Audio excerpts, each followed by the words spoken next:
to the last day and last session, that is tutorial number 4. So we had a very busy, hectic and enjoyable day for enjoyable schedule for last 5 days. So this is the last session. After this, you will be having an exam of 1 hour duration. There will be 50 questions of MCQ type, multiple choice questions. Okay. Then after this evaluation also, you will be given a grade card. Okay. Grading will be done. You will be given a grade card for this. So you have to appear that exam. It's a mandatory part of this. It is there in the schedule. So after that, at the end, we'll be having a valedictory certificate distribution. Then you will, before that, we will be taking your feedback about this course. So give your transparent feedback. Anyway, so last one. So we have now done so. We have learned so many things about microfabrication and devices. There were in total 4 experts. I have got one foreign expert and an Indian expert. Yesterday, you listened to him from IIT Kharagpur. Then Dr. Sunil Kumar D. Even I also talked something.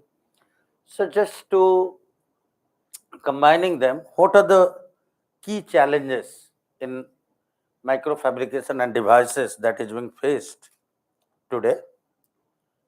Now, the key challenges: limitations in achieving high precision and accuracy at decreasing scale. Now, it's a general rule that 100% accuracy is never achievable.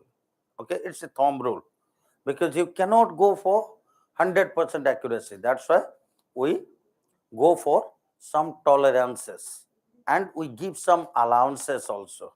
Okay, so these tolerances and allowances, depending on that, depending upon our use, accuracy. So obviously, if you go for more accuracy, cost will be more.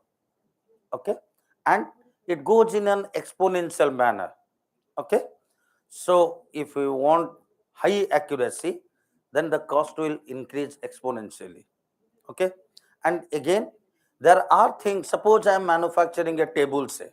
So for a study table for my kid, so I not be having that accuracy. Maybe about dimensional accuracy or surface finish, whatever. I can go tolerate up to, say, I want it is 100 centimeters, say. So if 1 centimeter plus or minus, okay, I can tolerate with that. But if this be a component which has to be used in spacecraft or maybe some your engine part, so it will be a very big problem for us. So depending upon your use requirement, so we depend this precision and accuracy. And precision is you have to be very precise in that. Again, depending upon material also, what material you use, what method you use. So your precision and accuracy both depend on that. So it's the greater limitation for achieving high precision and accuracy because these are all up to micro, nano, major scale. So for that, you require this. So this is again a challenge for this. Then difficulty of fabricating complex 3D structures. Okay. So again, 3D printing also, yeah, but in that case, some intricate structures, okay, some complex structures, it is difficult to prepare also. Then, as I told already, material property limitations. So, certain properties, it may be mechanical property, it may be electrical property, it may be its thermal property. Anyway, so whatever property I want that is required for me, all these properties I cannot get in a single material. Okay. So, sir has already told you in the morning session, Professor was telling about your active learning method for screening material. Okay. Now, there are also usual methods for screening here that is as good as your grading is awarded. Okay, for different courses. Suppose in a semester we are running say 5 courses. Okay, so depending on its importance, we assign some credits to them. Maybe some paper will be 4 credits, some will be 3 credits, some will be 2 credit, like that. So depending on that, the paper having 2 credit and the paper having 4 credits, so obviously 4 credit means the subject has got more importance. Okay. So depending on importance of the subject, we assign some credit. Then after evaluation, you will be assigned a grade, maybe on a 10-point scale. Suppose in a subject you have got 10, on somebody else might have got 9, 8, 7, like this. So what do we do? So whatever you are obtaining, that is being multiplied by the credit, and the sum is taken up, divided by the total credit, gives rise to your total score, average score. Similarly, here also, suppose I have got say 5 candidate materials, okay, and I have say 10 properties I require. Okay, the properties, maybe its ductility, say one of the property, thermal conductivity may be one of the property, surface roughness is one of the property, cost is another property, availability is another property. Okay, so to all the, again, out of all these properties, again I have to grade which one is the most important property. So to that I'll assign a grade. Okay, more grade will be given to more important property, less grade for less important property. Okay, then like your credit. Okay, so we'll give credits to those properties. Then I have got certain candidate materials, maybe silicon or iron, copper, gold, plastic, wood, whatever. So then I'll give them marks. In conductivity, who gets the first one, whether gold or copper or iron or plastic or wood, whatever. So I'll assign them mark. Okay, in that say 10-point scale, if I take, then for other properties also, we'll assign marks like this. So after this, just as different students are graded, they get a final grade. So the awarded grade to each candidate material is multiplied to its credit. Then the sum is taken, divided by the total credit, will give rise to this. Again, these are all we can assign some marks, but there is something which you cannot assign marks. Like say, suppose for something I taste, whether it tastes good or not, or smells good or not. So for that, either I'll go in a digital way. If it smells good or tastes good, I'll assign it 1. If it is not good, I'll assign it 0. Okay. So in that also, like accept or reject, in that sort of thing, we go for all these to which we cannot assign any credit. Anyway, so what I meant to say is, whatever properties that is required for me for the fabrication, all the properties may not be available with a single material. There may be different suitable candidate materials. So out of them, I have to choose the best. So then again, issues with the cost, availability, and cost factor we have to see. Like for me, a wood, for my baby for reading, a wooden chair will do, or a plastic chair will do. I may not go for preparing it out of gold. Okay, so cost part also. Throughput, I was just explaining you the other day. Throughput, it is a little bit different from profit. Profit means that is your selling price minus manufacturing cost. But again, throughput is something that is the selling price minus raw material cost. Because whatever is there, after you deduct the raw material price from the selling price, that you utilize, or that part you have to optimize this. So you have to get the best throughput, so that your production cost will be low. You can utilize your resources successfully. Then testing also, after that is being produced, tested. So whether you will go for destructive testing or NDT, non-destructive testing, then again, if you, or That testing and simulation, it can be taken apart from the laboratory to computer also. Through modeling simulation, you can go for testing also. So these are the general challenges. Then difficulties in microfabrication and devices. What are the difficulties? For ensuring reliable. Then what is reliability? Reliability is the satisfactory working of any device for its for a prolonged time as it is desired for. That means, say I am purchasing a bike, and let us say its general life period is 15 years. So it must give me satisfactory output or performance for its intended life for which it is meant for. Okay, that is your reliability. Then managing high energy processes. Okay, so sometimes your for setup cost will be very high. You require high energy for that. So it's a difficult task to manage those high energy processes. Then developing advanced clean room technology for contamination control. So mostly this thing, the microfabrication, it occurs in a clean environment. Okay, dust proof environment. Even we are also habituated coming into this room without shoes. Yeah, in the other day, last day, you have listened Professor Mukherjee. Hmm. He came with chappals and he was telling, okay, I'm habituated because in my lab also so many work is going on. So we used to wear another socks while entering into this. Shoes are not allowed, chappals are not allowed. They use different chappals because it has to be manufactured. The manufacturing process should be in clean environment. So I'm habituated, so I forgot wearing shoes. So I came by sandal.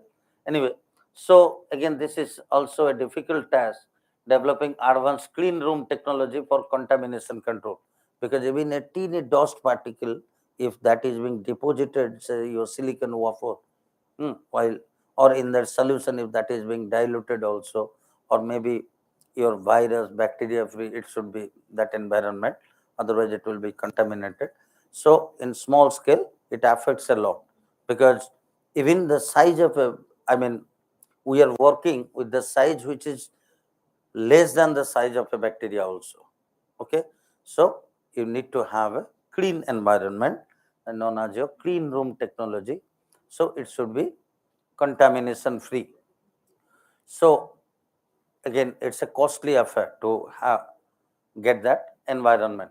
Then integrating these micro devices with macroscopic system, because the small devices that you are manufacturing, so they are to be finally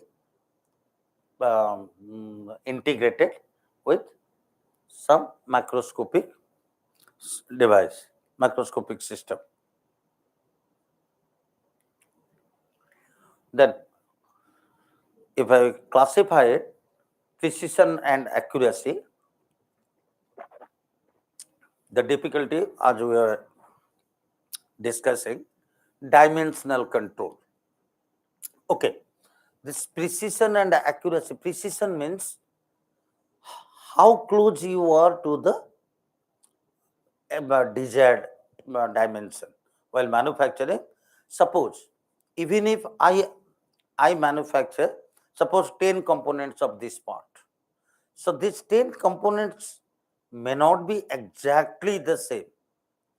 Okay, maybe with same machine, same I'm producing this, because as I told, it's a thumb rule, 100% accuracy is never achievable.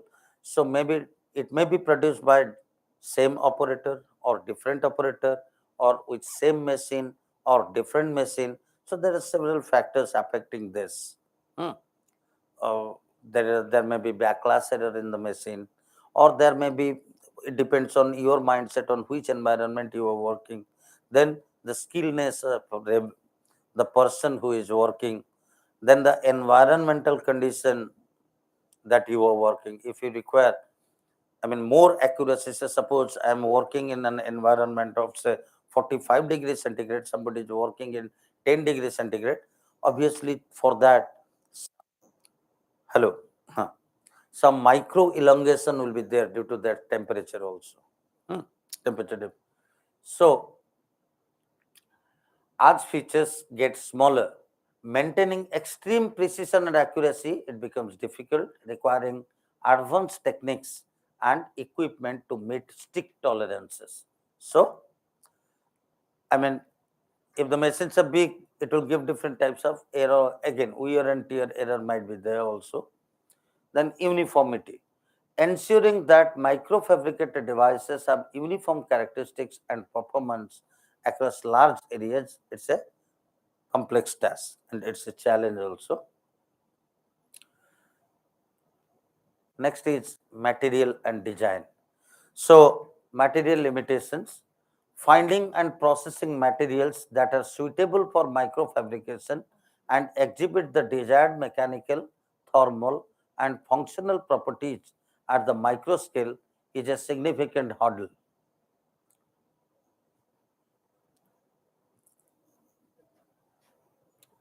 Spec-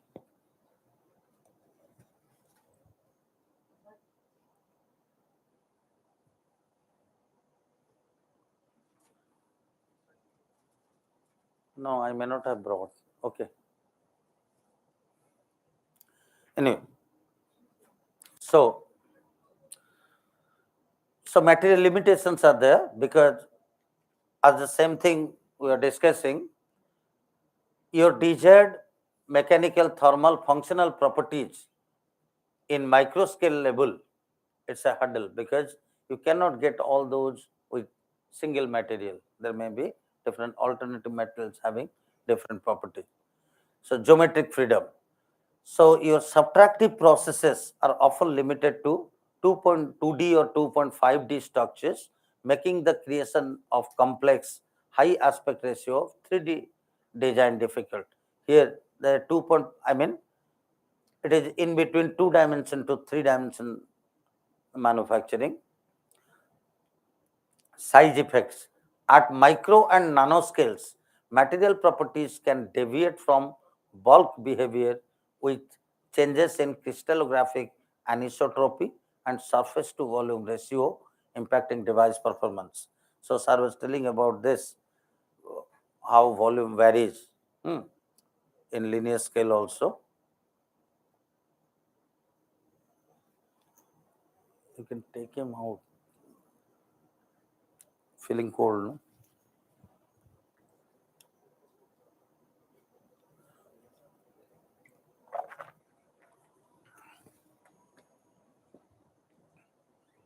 Next. Then manufacturing and cost. What's the challenge associated with this? High cost. So initial investment in specialized equipment and clean room facility. Again, I was telling about clean room. It's a very costly affair. Clean room facility can be a substantial barrier, especially for smaller companies or researchers. So, in though most of the researchers they know the theoretical thing and yeah, but doing experimentation due to funding constraint, due to this cost factor. So it's very difficult task to have this facilities of equipment and clean room. Throughput, achieving higher throughput, the amount of product manufactured per unit of time, it is a persistent challenge, especially for processes that require high precision. Then complexity. The intricate nature of microfabrication processes requires specialized knowledge and skills, contributing to the complexity and cost of the technology. So, mostly your microfabrication processes that are intricate in nature, which requires special knowledge skill also, and due to the intricate process, it becomes complex and it adds to more cost. Then testing and reliability. So silicon wafer we are discussing wafer level testing. Testing microfabricated devices at the wafer level before dicing and packaging presents unique challenges as bare die performance can differ from packaged devices. Then reliability and fatigue. Ensuring the long-term reliability of micro devices is crucial as they can be susceptible to issues like fatigue and degradation under operating conditions. Now, next challenge is integration and cleanliness. So, first, interfacing with the microscopic world. So, integrating microscopic devices with macroscopic interface for electronic optics and fluidics is a complex engineering task that requires overcoming interface barrier. Then clean room technology, microfabrication demands highly controlled clean room environment to prevent contamination from dust, microbes, and other particles which can compromise the device quality. Then again, there's another here, same thing. It is broadly we can classify process related challenges, material related challenges, then device related challenges. Under process related challenges, lithography limits, etching difficulties, the material coming out by etching process, then aligning it, alignment errors, then yield and reproducibility, then clean room requirements. They all of them they come under this process related. They're all process related challenges. Then material related. So we are just summing up what we have discussed. There may be material defects or thin film stresses. Then contamination control, interface quality, new material integration, and device related. We'll be going in detail into this. Device related challenges, scaling issues, heat dissipation, power leakage, reliability and aging, then packaging challenges. So, economic and so challenge we put it in a flow chart form. Economic and environmental, testing, packaging, device level challenge, process challenge, material challenge. So these three were there. Then testing and packaging. Also there may be economic and environmental challenges. Now material challenges, defects and impurities. Even teeny impurities can drastically affect electrical and mechanical performances. That is why you require a closed room. Yes, these impurities, these are inside the material. Okay, like it may be blowholes or some foreign particles might be there. Material compatibility, integrating metals, semiconductors, and dielectrics with different thermal and chemical properties. Then stress and strain. So thin film and multi-layers can wrap, they may crack or they may delaminate.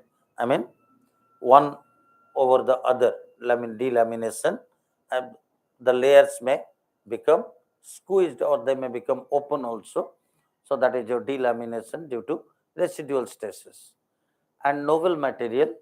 So emerging need of two-dimensional material like graphene or MoS2 and wide band gap semiconductors, GaN or silicon carbide SiC face, they all these face fabrication difficulties. And process challenges, lithography limit, extreme miniaturization require EUV lithography, which is very costly and complex.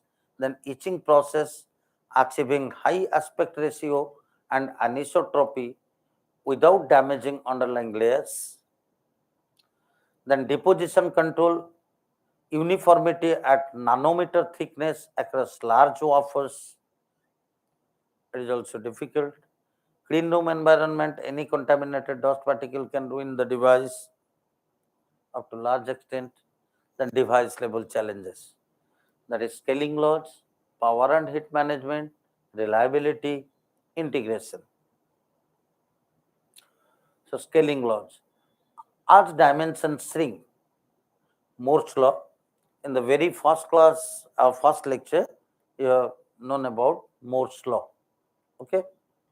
So due to miniaturization, dimension shrinks, short channel effect, leakage currents, and variability increase. So, power and heat management, removing heat efficiency from densely packed devices. Reliability, devices degrade due to electromigration, dielectric breakdown, and mechanical fatigue. Then integration, combining MEMS, CMOS sensors, and photonics in a single chip. Testing and packaging challenges. So testing challenges also we discussed at micro and nano level, nanoscale. It is difficult to probe without damaging the device. Packaging, protecting fragile microstructures while maintaining the performance, that is hermetic sealing or interconnects.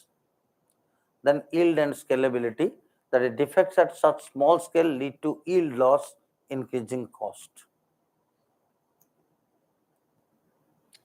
Then economic and environmental challenges, high cost of fabrication, obviously your clean rooms, UV lithography machines, and advanced tools, they are extremely expensive. Energy consumption, your semiconductor fabs, they are energy intensive. Sustainability, chemical waste, water usage, and rare material consumption pose environmental concerns. So, the summary is we have challenges in material, processes, device physics, packaging, testing, sustainability. So, in materials, we know about purity and its compatibility. Then in processes, lithography and etching. Then device physics, scaling and power, packaging, testing, and sustainability. Okay. So, any question?